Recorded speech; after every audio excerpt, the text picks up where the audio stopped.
What is up, guys? It is Styx here, and today I'm going to be going over my Shadebinder Warlock build for this week's Grandmaster, the Inverted Spire. Now, before we get into the video, make sure you subscribe as I post twice a week.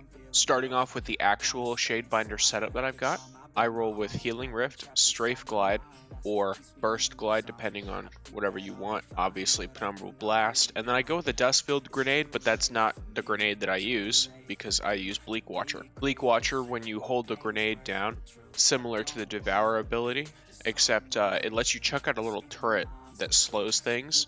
And this is just the goated ability, period, in any GM. So no matter what, pick that. I choose Ice Flare Bolts as well, so that in this strike, since there's a lot of places where enemies are crowded together, it's really easy to just chuck it, and then when it freezes one person and then you kill that dude, it spreads more bolts to freeze more things. As far as the fragments go, Whisper of Durance, slow from your abilities last longer.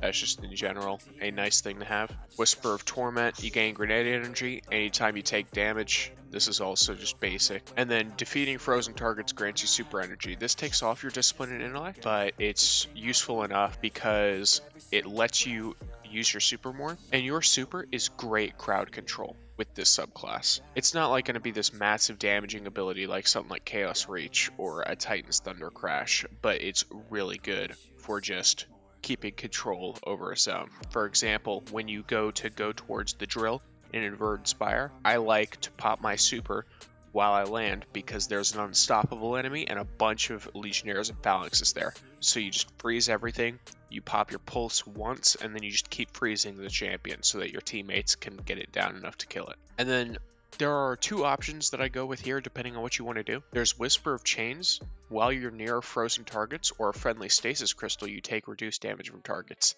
This is more focused on the frozen targets. Or there's also Whisper of Hedrons, because when you freeze a target, which is all the time, it increases your mobility, resilience, and recovery. So if you're someone like me who runs like 70 or 80 recovery when you're doing strikes, because you want to get that extra discipline for your Bleak Watcher, this is amazing, and my recommendation for it personally. But either way, that's it with the subclass portion of this. As far as exotics go, I run Eye of Another World for this, and it's got, discipline mod, grenade launcher ammo, rocket launcher ammo, because I'm using a grenade launcher and a rocket launcher, and then shield break charge just because I had the extra power there. Weapons wise, I'm using Witherhoard because Witherhoard is goated.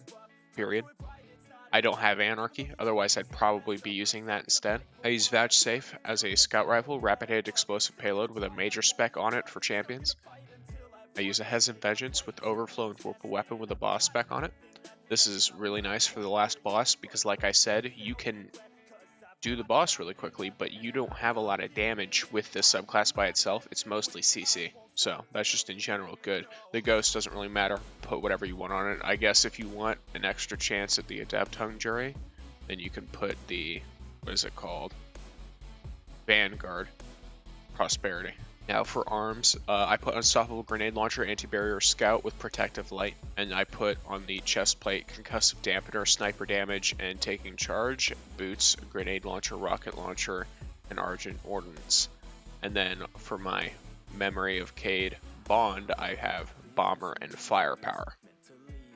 Now there are a lot of things here that take charge with light mods rather than, making them, but you get so many orbs in this strike that it doesn't even matter.